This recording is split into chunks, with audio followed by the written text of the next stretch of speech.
désobéissance électronique. Quelqu'un m'a demandé de lui prouver que nous ne vivions pas dans une simulation. Il avait des preuves que si. J'ai dit d'accord. Présentez vos preuves. Il m'a dit, hier j'ai pensé à mon ancien professeur de 6e. Je n'avais pas pensé à lui depuis 15 ans. Et le lendemain, je l'ai croisé dans la rue. C'est forcément la simulation qui bug. J'ai expliqué le biais de confirmation. Le fait que nous pensons à des centaines de personnes chaque semaine. Et que nous ne nous souvenons que des fois où quelque chose de remarquable s'est ensuite produit. Il m'a dit, ou alors c'est la simulation. J'ai dit statistiquement non. Il m'a dit t'as été programmé pour dire ça. J'ai réalisé quelque chose d'intéressant.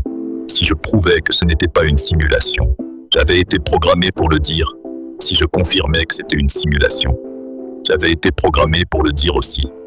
Quoi que je dise, ma réponse pouvait être interprétée comme une preuve de la simulation.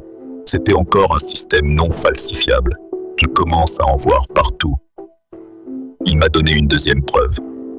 Parfois, quand il regardait les gens dans la rue, il sentait qu'ils n'étaient pas vrais, qu'ils étaient des PNJ, des personnages non joueurs, juste là pour remplir le décor. J'ai dit cette sensation a un nom clinique.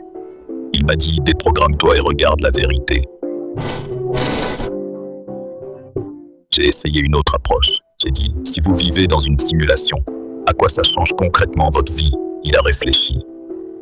Il m'a dit, je saurais que rien n'a de sens. J'ai dit, actuellement, vous pensez que tout a du sens. Il a réfléchi encore. Il m'a dit, c'est compliqué. Nous avons parlé pendant 1 heure. À la fin, il m'a dit que je lui avais donné à réfléchir. C'était un progrès. Il m'a quand même dit qu'il était à peu près sûr que j'étais un PNJ. Je lui ai dit que c'était possible.